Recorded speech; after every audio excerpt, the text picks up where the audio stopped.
So, all right, we're going to do a quick little kind of recap, looking forward, what's happening. Last week, we finished up this section walking through the Gospel of Mark. We made it basically through the first 4 chapters. We will pick up on that in September, but it's summer, people are gone a lot, so I didn't want to do like a full series. People would miss stuff and everything, so we will come back to that in September. Next week, we're going to start a series looking at movies. Is that mostly just so I can rewatch some of my favorite movies? Possibly, yes. But there's also some really good themes in there. A lot of what we had finished up with in Mark was Jesus teaching through parables, using parables to teach people. Really, movies are kind of a modern equivalent of that.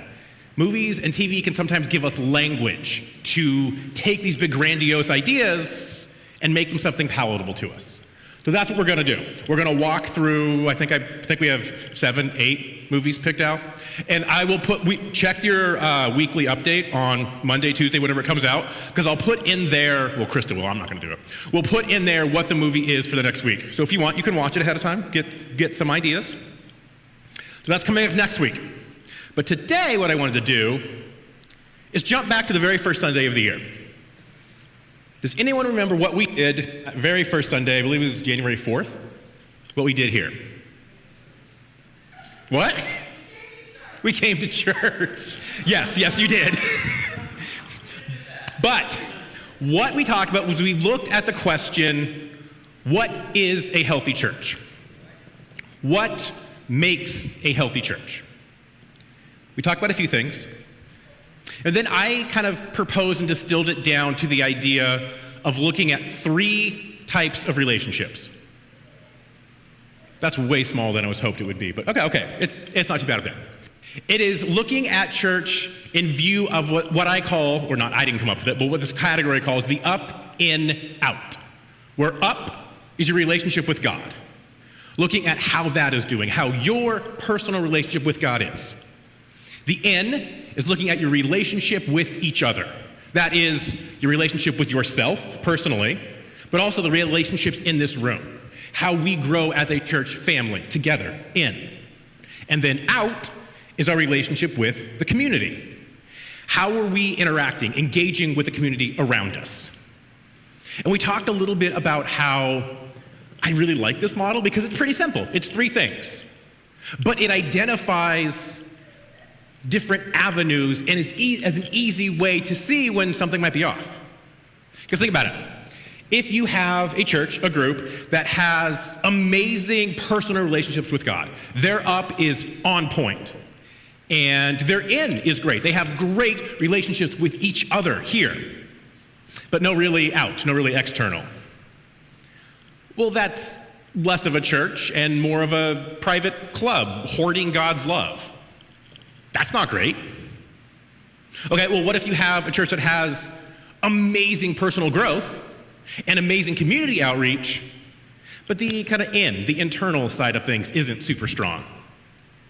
A group that's going to do great things in the community that people will come and visit, but probably not a church that people are going to stay at. Because church, a large part of church is community. You need that element.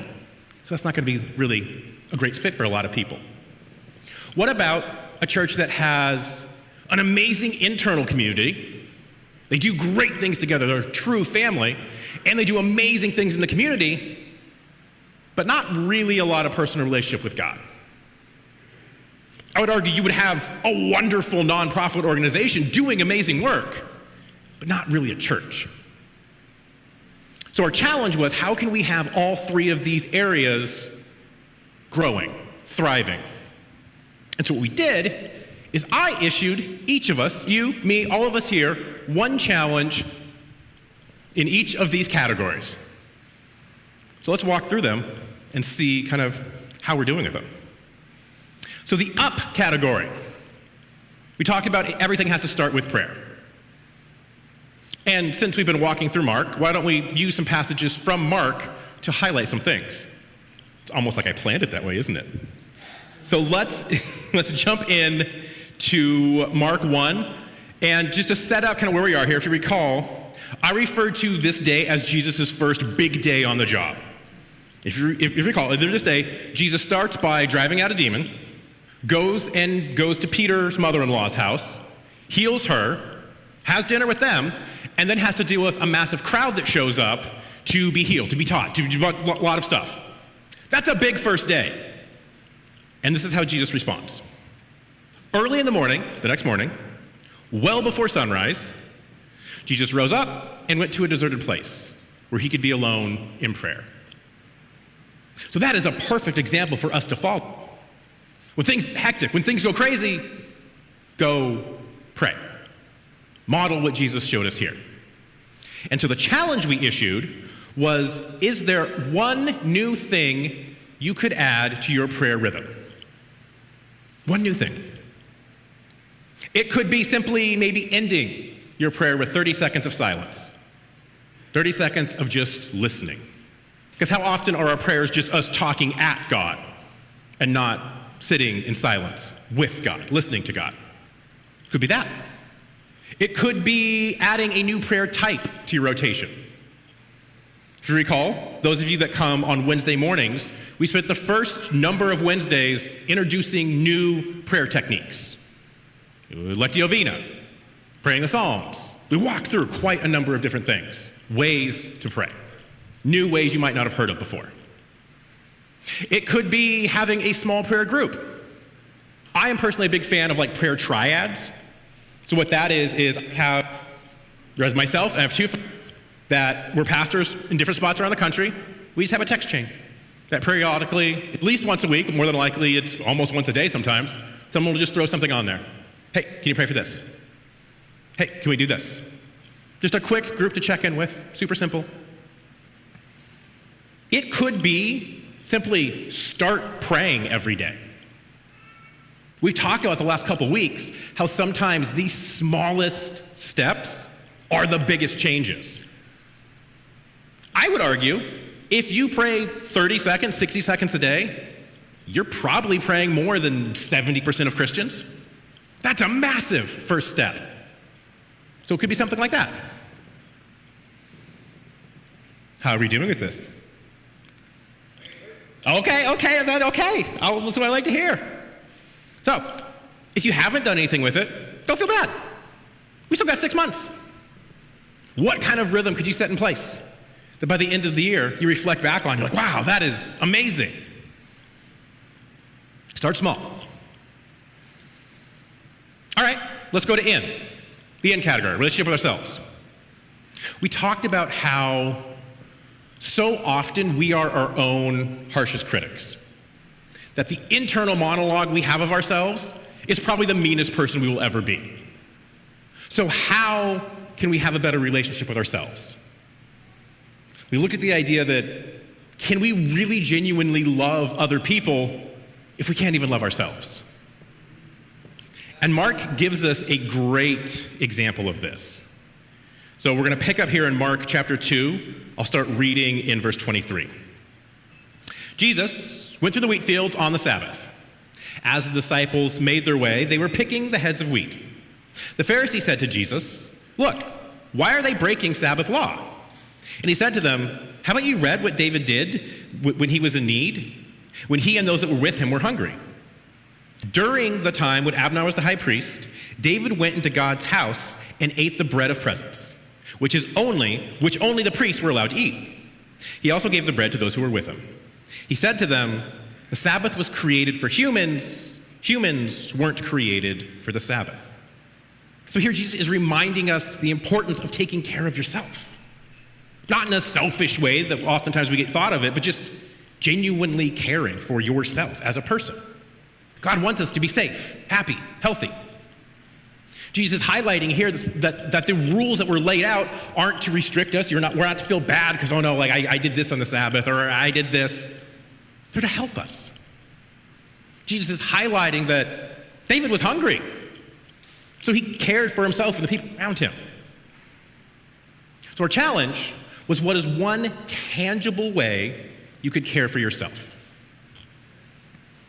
We went through a couple ideas. It could be finding a book that you walk through, a workbook, a reading book, whatever it is, that could help you in the season you are currently in. It could be find a positive podcast to listen to. There's a lot of podcasts you could listen to. Most of them are kind of downers. But what is one? Find one you could listen to that's uplifting, that helps you. It could be going to see a counselor finally, going to see a therapist. That's huge. I would argue everyone should be in therapy, at least a little bit. We talk about it could be even taking a minute or two every day to just process your emotions. Just thinking through what happened today. How did I react to it? Where did I see God in it? Something like that. We talked about it could be physical, taking care of our bodies. Could be, I'm gonna make a goal to eat healthier. I'm gonna up my step count. Pauline, you do not need to up your step count. Okay, can I just say, every once in a while, I think I'm gonna beat her. I will have a day where I'm like, I'll have a big day where like I walk, 2,300 steps. I'm like, I got her. I'll see her. She's like, oh, I walked like 2,600 today. Pauline, I'm never gonna beat her. I never am. So I'm not even gonna make that my goal because that's just an impossible goal. But it could be something like that. Something simple like that. Just take a second, think.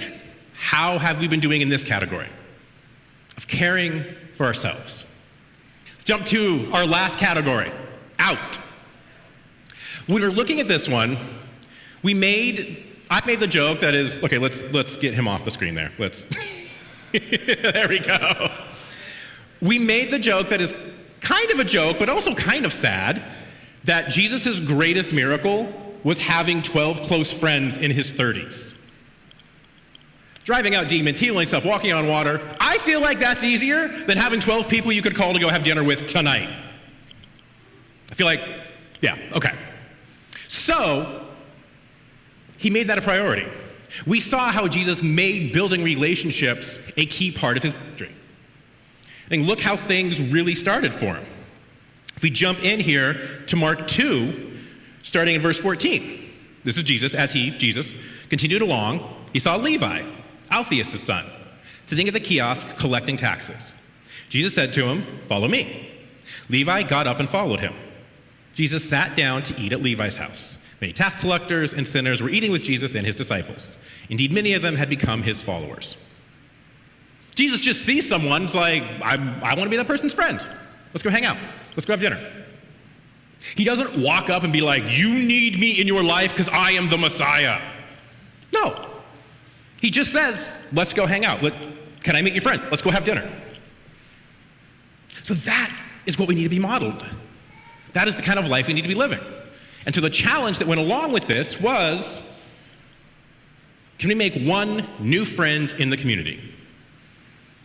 One new friend who we don't see here every Sunday, who's not here with us, that we can just go out and see, hang out with. And this is so Jesus modeled. Now, I know there's always going to be some pushback about this, of, well, I don't need friends. I have a great friend group.